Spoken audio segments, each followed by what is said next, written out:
Shalom, ini hari kedua dari bulan Februari di tahun 2021.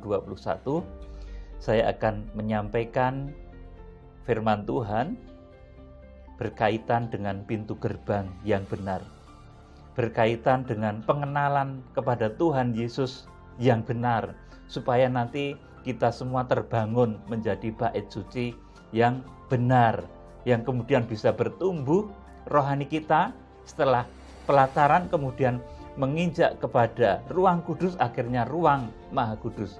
Sudah, karena nanti syarat supaya jemaat itu diungsikan itu minimal kadar rohani jemaat itu harus mencapai ruang kudus. Saudaraku yang dikasihi Tuhan, sekarang ini ketika Tuhan masih memberikan kesempatan untuk kita membangun pondasi yang benar, baiklah kita mengerti, memahami makna dari pintu gerbang pelataran bait suci Allah, saudaraku.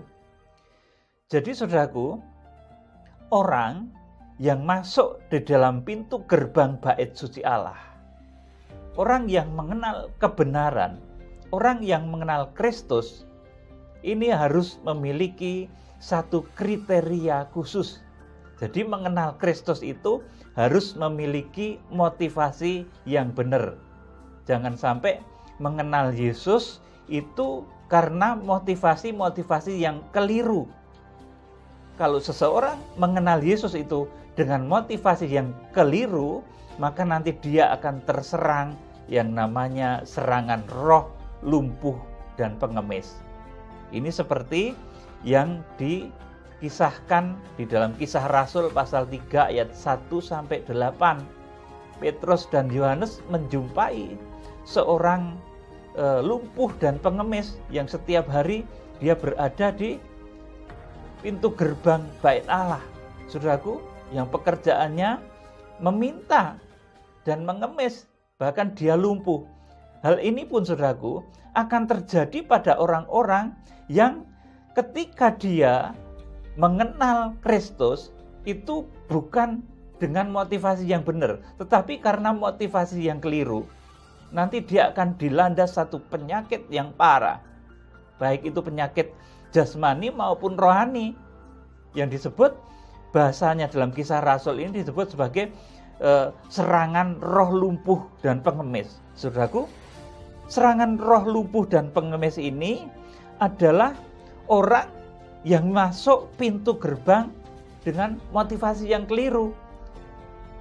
Orang yang mengenal Yesus dengan motivasi yang salah. Saudaraku, misalkan ini apa saudaraku? Masuk pintu gerbang bait suci Allah atau mengenal Yesus, tetapi yang diinginkan itu dapat berkat saja. Ini juga keliru, saudaraku. Sehingga nanti kalau ini diteruskan, nanti orang ini tidak akan bertumbuh, rohaninya akan menjadi lumpuh, bahkan akan menjadi pengemis.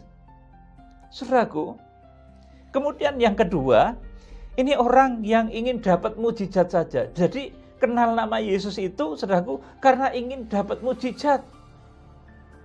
Ingin sakitnya disembuhkan, ingin kaya, diberkati, uangnya banyak, saudaraku, ingin mujizat saja. Mengenal Yesus tujuannya untuk itu salah. Saudaraku, kemudian saudaraku, yang lain ini saudaraku, ada juga yang mengajarkan bahwa mengikut Yesus itu harus sengsara terus, pikul salib terus, menderita terus. Saudaraku, sampai awal kenal Yesus sampai nanti meninggal dunia itu sengsara, harus sengsara. Saudaraku, ini juga ajaran yang kurang tepat. Karena proses salib itu ada beberapa tahap. Dari tahap proses sengsara, kematian, kebangkitan, kemudian kemuliaan. Saudaraku yang dikasihi Tuhan Yesus Kristus, ada lagi saudaraku yang mengenal Yesus itu karena ingin berkuasa, ingin dapat nama. Saudaraku, ini karena mencontoh saudaraku penampilan Tuhan Yesus yang sebagai raja. Jadi dia senang kalau dikenal, mendapat nama dan lain sebagainya. Saudaraku, kemudian ada lagi yang mengenal Yesus itu, saudaraku, dengan dia memiliki mental yang kerdil. Aduh, aku ini hamba, melayani terus. Yang penting melayani, miskin terus tidak apa-apa. Yang penting itu nanti masuk surga, saudaraku. Ini juga pola pikir yang keliru. Saudaraku, ada lagi, saudaraku, orang yang sentimental, penuh perasaan. Kemudian begitu menjiwai ketika melihat drama penyaliban Tuhan Yesus Kristus itu, saudaraku, sentimentalnya minta ampun, saudaraku. Kemudian dia menjadi orang yang perasaannya menjadi keliru, memberhalakan perasaan akhirnya. Saudaraku, sedikit-sedikit, saudaraku, seolah-olah, saudaraku, mendapat bisikan roh, padahal enggak. Seolah-olah mendapatkan sesuatu di dalam pikirannya, dalam perasaannya, melalui satu perasaan yang begitu sentimental. Saudaraku, ini juga bentukan-bentukan yang salah. Kemudian ada juga yang, saudaraku, ikut Yesus itu, saudaraku, karena ingin dapat mujizat-mujizat. Wah, pokoknya mujizat. Ikut Yesus itu mujizatnya dahsyat. Bisa sembuhkan orang, bisa dapat berkat banyak, saudaraku. Mujizat-mujizat luar biasa, saudaraku. Nanti lama-lama kalau bertumbuhnya karena dasar itu, dia lama-lama berkembang jadi seperti dukun. Saudaraku, oleh karena itu kembali saya sampaikan, menjadi orang Kristen harus berdasarkan motivasi yang benar ketika masuk di dalam pintu gerbang kerajaan surga, ketika masuk pintu gerbang bait suci Allah, ketika masuk daerah kebenaran, ketika mengenal Tuhan Yesus Kristus. Saudaraku, seperti apa? Kita akan membaca di dalam nubuatannya, saudaraku. Pertama ini di dalam Yohanes dahulu, saudaraku, Yohanes pasal 10 ayat 9, bahwa Tuhan Yesus itu adalah pintu. Mengenal Tuhan Yesus dengan benar, itulah pintu gerbang kebenaran, itulah pintu gerbang surga. Mengenal Tuhan Yesus melalui 4 penampilannya di dalam kitab Injil, Injil Matius, Markus, Lukas, dan Yohanes. Tuhan Yesus sebagai Raja, hamba, anak manusia, dan anak Allah, ini kita kenal secara komplit, lengkap, jangan satu persatu. Saudaraku, saudara nggak bisa mengenal Tuhan Yesus itu sebagai Raja saja, nanti saudara akan bertumbuh menjadi orang Kristen yang salah, sok-sokan terus, pengen jadi Raja, dihormati terus. Jangan juga saudara bertumbuh, saudaraku, lewat dasar penampilan Tuhan Yesus sebagai hamba saja, melayani, miskin itu tidak apa-apa, yang penting itu nanti kan masuk surga, saudaraku. Itu juga prinsip yang keliru. Atau mungkin, saudaraku, jadi orang Kristen itu kan penuh mujizat dahsyat luar biasa, menyembuhkan orang, bisa sembuh dan lain sebagainya. Saudaraku, saudara kalau bertumbuh dalam dasar itu, saudaraku, nanti saudara akan bertumbuh lama-lama kayak dukun. Saudaraku, oleh karena itu 4 tiang pintu gerbang yang, saudaraku, dipribadikan oleh Tuhan Yesus, saudaraku, di dalam keempat Injil, yaitu Injil Matius, penampilan Tuhan Yesus sebagai Raja, Injil Markus, penampilan Tuhan Yesus sebagai hamba, kemudian Injil Lukas, penampilan Tuhan Yesus sebagai anak manusia, dan Injil Yohanes, penampilan Tuhan Yesus sebagai anak Allah. Ini harus komplit kita pribadikan, saudaraku. Yuk kita baca Yohanes pasal 10 ayat 9. Akulah pintu, barang siapa masuk melalui aku, ia akan selamat, dan ia akan masuk dan keluar dan menemukan padang rumput.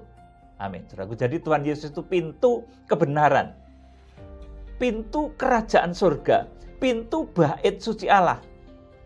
Saudaraku, kalau dulu pintu bait suci Allah atau pintu gerbang tabernakel, tetapi pintu gerbang surga ini Tuhan Yesus Kristus.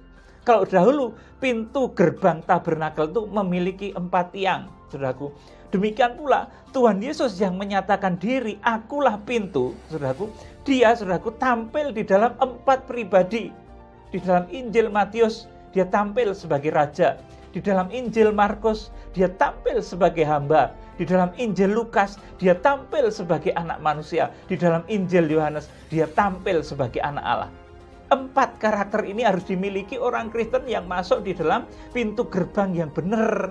Orang Kristen nggak boleh tampil seperti raja terus, maunya dihormati terus.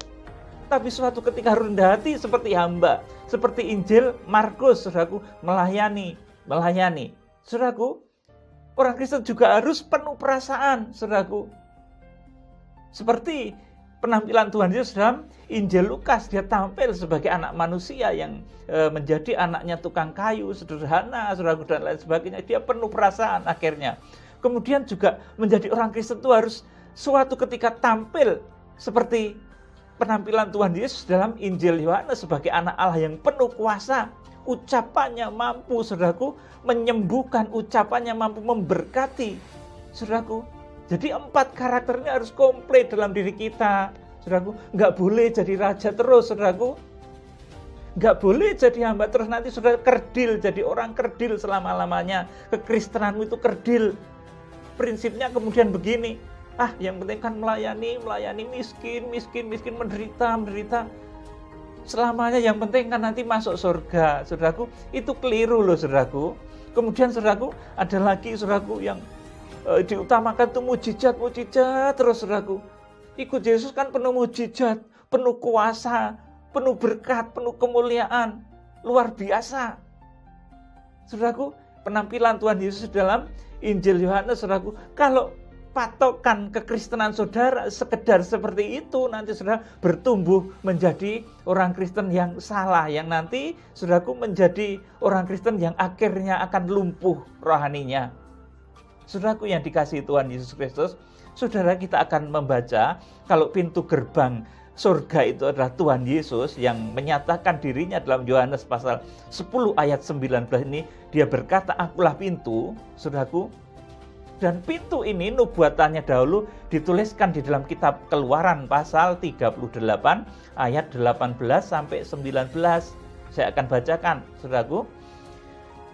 Tirai pintu gerbang pelataran itu tenunan yang berwarna-warni dari kain ungu tua, kain ungu muda, kain kermisi, dan lenan halus yang dipintal benangnya, 20 hasta panjangnya, tetapi tingginya adalah 5 hasta, sama dengan tinggi layar pelataran itu. Saudaraku, inilah warna-warni, saudaraku, yang menghiasi orang yang masuk pintu gerbang yang benar, saudaraku. Tirai pintu gerbang. Jadi pintu gerbang itu ada tirainya yang dihiasi dengan tenunan berwarna-warni dari kain ungu tua, kain ungu muda, kain kermisi atau merah, dan kain lenan halus, saudaraku. Jadi menjadi orang Kristen itu ada prosesnya. Mengikut yang disebut salib Kristus itu ada prosesnya. Proses salib itu ada beberapa tahap. Pertama, saudaraku, ini warna merah digambarkan dalam selambu pintu gerbang ini, saudaraku. Ini, saudaraku, prosesnya adalah proses sengsara, kematian, saudaraku, proses penderitaan saat kita sengsara, menderita, mematikan keinginan hawa nafsu dan daging. Kemudian, saudaraku, setelah proses warna merah sengsara, kematian, yang disebut proses salib itu, kemudian ada proses kebangkitannya. Jadi orang Kristen itu, saudaraku, tidak menderita terus. Suatu ketika dia akan memiliki proses kebangkitan. Dibangkitkan bisnismu, dibangkitkan kesehatanmu, dipulihkannya keluargamu, dipulihkannya berkat-berkatmu, saudaraku, proses kebangkitan. Jadi kalau orang Kristen kok warnanya merah, terus saudaraku menderita, terus saudaraku yang diajarkan itu, saudaraku, yang namanya pikul salib.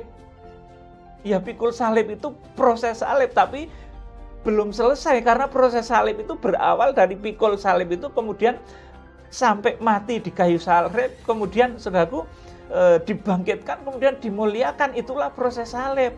Tidak jadi orang Kristen kok pikul salib terus, saudaraku. Suatu ketika betul-betul disalib memang, saudaraku, mematikan keinginan daging. Keinginan hawa nafsu dan daging kita ini disalibkan, dimatikan, saudaraku. Tetapi sesudah itu, yang namanya proses salib itu, saudaraku, akan ada proses kebangkitannya. Jadi kalau orang Kristen kok sengsara, terus itu keliru loh, saudaraku. Karena suatu ketika dia akan dibangkitkan di dalam satu kekuatan besar, saudaraku, untuk diberkati pekerjaannya, untuk diberkati kesembuhan, saudaraku, untuk diberkati segala macam apa yang dikerjakannya, sehingga terciptalah suasana di bumi seperti di surga. Saudaraku yang dikasihi Tuhan, kemudian sesudah itu saudaraku sudah warna biru, kemudian ada warna ungu, dimuliakan warna ungu itu saudaraku. Jadi saudaraku menjadi orang Kristen itu proses salib itu saudaraku, proses sengsara, kematian, kebangkitan, dan kemuliaan. Semuanya ada, 4 ini, enggak sengsara terus saudaraku. Ini ada loh saudaraku yang mulai mengajarkan saudaraku, kalau jadi orang Kristen ini sengsara terus, yang penting itu kan nanti masuk surga. Tapi ada juga yang keliru saudaraku. Jadi orang Kristen itu harus diberkati, harus kaya terus saudaraku. Ini juga salah saudaraku. Melainkan menjadi orang yang percaya kepada Yesus itu prosesnya adalah warna-warni pintu gerbang. Saudaraku, ada proses sengsaranya. Boleh kita sengsara, kita harus bahkan saudaraku memikul salib itu. Kemudian ada proses kematian, kita betul-betul mematikan keinginan daging. Sesudah itu ada proses kebangkitan, dibangkitkan usahamu, dibangkitkan berkat-berkatmu, dibangkitkan engkau dari sakit, penyakit, saudaraku. Kemudian sudah akan dimuliakan. Jadi komplit 4 proses ini. Dan karakter saudara juga harus memiliki karakter yang benar, saudaraku, seperti keempat tiang pintu gerbang dari bait suci Allah, saudaraku. Keluaran pasal 38 ayat 19. Keempat tiangnya dan keempat tiang itu dari tembaga, tetapi kaitan-kaitannya dari perak, dan juga salut kepalanya serta penyambung-penyambungnya dari perak. Saudaraku, jadi pintu gerbang itu juga memiliki 4 tiang. Saudaraku, 4 tiang. Ini menunjuk kepada, saudaraku, penampilan Tuhan Yesus Kristus di dalam 4 Injil, Injil Matius, Markus, Lukas, dan Yohanes. Menjadi orang Kristen harus mempribadikan 4 karakter ini. Karakter raja, karakter hamba, karakter anak manusia, dan karakter anak Allah. Saudaraku, supaya saudara nanti bertumbuh menjadi orang Kristen yang betul-betul benar. Dan bertumbuh akhirnya bisa mencapai ruang kudus dan ruang maha kudus pada akhirnya. Saudaraku, sebab kalau seseorang itu di dalam dasarnya ini tidak benar, motivasi masuk di dalam kebenaran, mengenal Yesus ini saja tidak benar, nanti dia akan dilanda dengan satu penyakit, saudaraku, yang disebut di dalam Kisah Rasul pasal 3 ayat 1-8 ini, saudaraku, ini disebut sebagai serangan roh lumpuh dan pengemis, saudaraku. Yuk kita baca Kisah Rasul pasal 3 ayat 1-8. Saudaraku, kita baca. Pada suatu hari menjelang waktu sembahyang, yaitu pukul 3 petang, naiklah Petrus dan Yohanes ke bait Allah. Di situ ada seorang laki-laki yang lumpuh sejak lahirnya, sehingga ia harus diusung. Tiap-tiap hari orang itu diletakkan dekat pintu gerbang bait Allah yang bernama Gerbang Indah untuk meminta sedekah kepada orang yang masuk ke dalam bait Allah. Amin, saudaraku. Jadi kalau orang itu rohaninya lumpuh, saudaraku, dia tidak akan bisa aktif melayani. Dia tidak akan bisa, saudaraku, bahkan tidak punya kekuatan untuk ikut andil di dalam pelayanan. Dia tidak pernah memiliki beban untuk memikirkan pelayanan. Saudara, nggak pernah punya beban itu. Yang ditunggu-tunggu itu, saudaraku, mujizatnya melulu, saudaraku. Yang ditunggu-tunggu itu, saudaraku, berkatnya melulu, saudaraku. Tapi dia nggak pernah bisa memikirkan, saudaraku, aktivitas. Dia tidak bisa beraktivitas di dalam bait suci karena dia lumpuh. Nggak bisa dia mikirkan, saudaraku, berjalannya ibadah di bait suci. Apalagi memberikan persembahan, menopang pelayanan, nggak bisa, saudaraku. Orang yang terkena penyakit lumpuh, saudaraku, dan penyakit, saudaraku, pengemis ini nggak bisa. Saudaraku, dia melakukan aktivitas di bait suci karena rohaninya lumpuh. Dia jaga terus begitu loh, saudaraku. Yang ditunggu-tunggu itu berkat Tuhan terus saudaraku. Tapi dia itu nggak pernah bisa aktif di dalam pelayanan, nggak pernah bisa menopang pekerjaan Tuhan, nggak pernah bisa menopang pelayanan, nggak terfikir di benaknya itu saudaraku. Yang difikirkan itu, aku pokoknya sembuh, bagaimana ini caranya, saudaraku. Jadi saudaraku, kalau orang itu sampai salah masuk, memiliki motivasi yang keliru ketika menghampiri bait suci Allah, saudaraku, seperti pengemis yang dijumpai oleh Petrus dan Yohanes ini datang ke bait Allah ini, dia untuk, saudaraku, meminta sedekah kepada orang yang masuk ke dalam bait Allah, saudaraku. Saudaraku, orang yang salah di dalam masuk pintu gerbang surga dalam, saudaraku, dasar kekristenan itu, saudaraku, di dalam mempercayai Tuhan Yesus Kristus, saudaraku, dia tidak masuk dengan tepat melalui pintu gerbang yang benar, dia akan jatuh di dalam penyakit ini, penyakit lumpuh dan pengemis. Saudaraku, lumpuh itu pertama tadi saya sampaikan, tidak bisa aktif melayani, tidak punya kekuatan untuk ikut andil di dalam pelayanan, untuk membantu pelayanan, nggak ada kekuatan, saudaraku. Kemudian yang kedua, ini pengemis, saudaraku. Ini artinya apa, saudaraku? Ini miskin, baik secara jasmani maupun secara rohani. Datang ke bait Allah itu tujuannya untuk meminta. Seperti pengemis yang lumpuh ini, yang ditemui Petrus dan Yohanes ini. Dia datang ke bait Allah ini tujuannya untuk meminta. Nggak pernah ada tujuan untuk memberi persembahan di mezbah korban bakarannya Tuhan, tapi dia menghampiri bait suci Allah itu untuk mendapatkan sesuatu. Saudaraku yang dikasih Tuhan, mental pengemis, saudaraku. Bahkan kalau orang itu mentalnya pengemis, nanti secara fisik, nanti dia betul-betul juga akan dilanda satu kemiskinan, saudaraku. Namun proses ini bertahap, saudaraku. Bahkan di dalam kehidupan pelayanan pun, saudaraku, suatu ketika, saudaraku, ketika saya memang waktu itu berada di proses ini, saya pernah juga mengalami hal seperti ini. Sedikit-sedikit minta tolong, saudaraku, sama orang yang saya anggap kaya, saudaraku. Bapak yang terhormat, berkenanlah menopang pelayanan kami, saudaraku. Ini roh pengemis loh, saudaraku. Tapi, saudaraku, sekarang setelah saya betul-betul memahami arti pintu gerbang bait suci Allah, saudaraku, memahami, saudaraku, bahwa kita harus menjadi, saudaraku, kuat, bangkit dari, saudaraku, penyakit-penyakit yang parah ini, saudaraku. Ini, saudaraku, berkat itu justru mengalirnya dahsyat luar biasa. Sekarang nggak perlu saya minta lagi, mereka sudah mengerti sendiri berkorban, berduyun-duyun, saudaraku. Mereka digerakkan oleh Tuhan untuk menopang, saudaraku, pelayanan, untuk menopang menyalanya api mezbah. Mereka mengerti berkorban dengan sendirinya. Saya nggak perlu ngomong lagi dulu, saudaraku. Ketika saya kanak-kanak rohani, saya memang pernah mengalami hal seperti ini.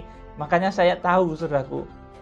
Juga rekan-rekan pelayan-pelayan Tuhan yang lain, mungkin yang ada, saudaraku, saat ini pada taraf ini, saudaraku, sedikit-sedikit minta sumbangan ke sana kemari, saudaraku.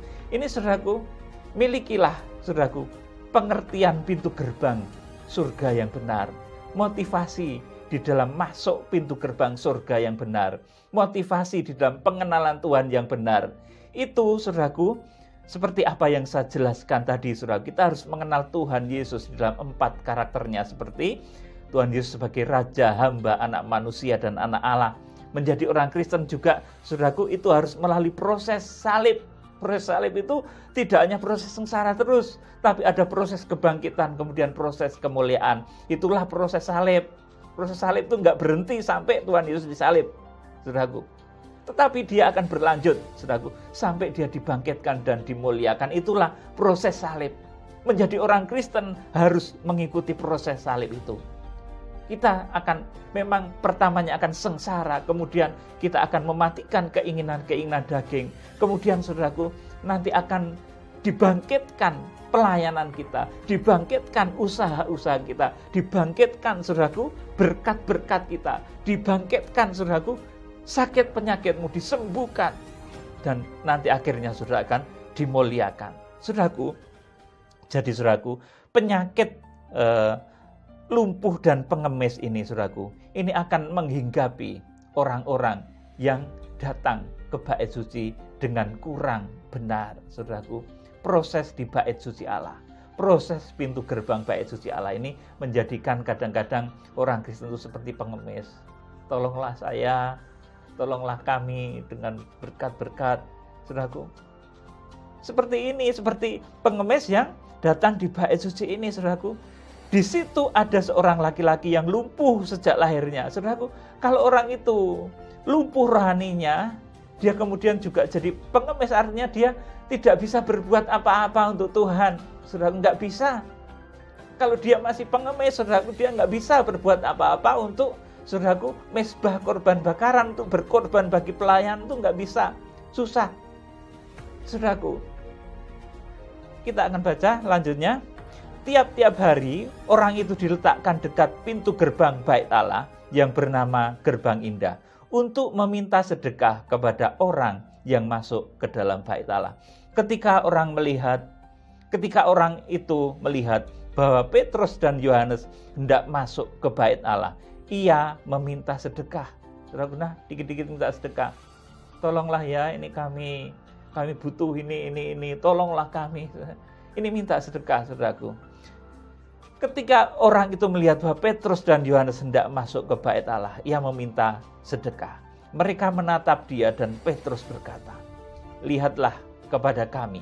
Lalu orang itu menatap mereka dengan harapan akan mendapatkan sesuatu dari mereka.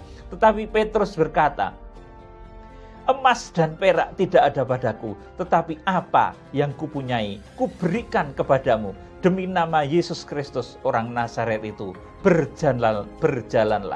Lalu ia memegang tangan kanan orang itu dan membantu dia berdiri. Seketika itu juga kuatlah kaki dan mata kaki orang itu. Ia melonjak berdiri lalu berjalan kian kemari dan mengikuti mereka ke dalam bait Allah, berjalan dan melompat-lompat serta memuji Allah. Amin, saudaraku.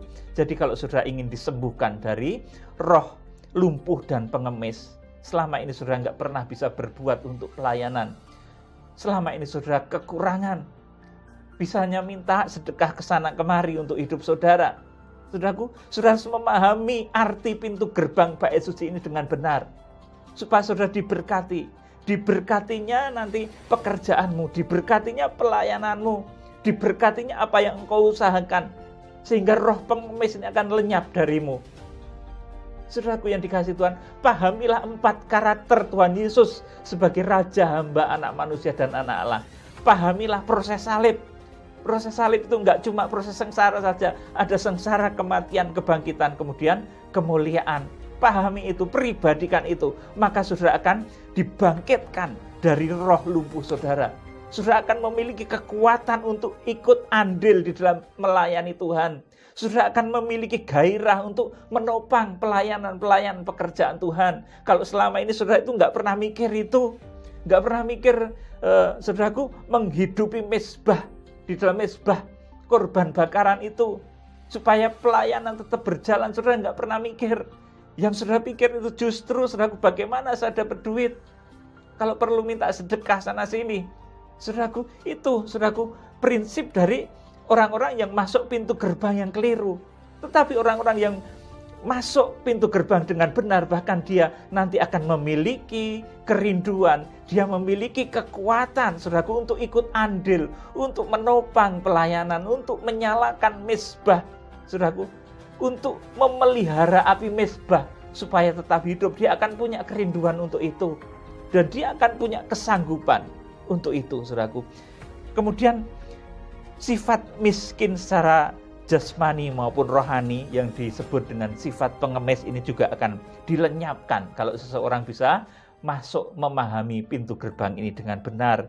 Dia akan diberikan berkat kekayaan jasmani maupun rohani, sehingga dia akan sanggup, saudaraku, untuk, saudaraku, melakukan karya-karya Tuhan. Dia akan dipakai Tuhan sebagai alatnya, sebagai penopang pelayanan. Kalau sudah diberkati, saudara tentunya itu saudara nggak akan bisa menopang pelayanan itu.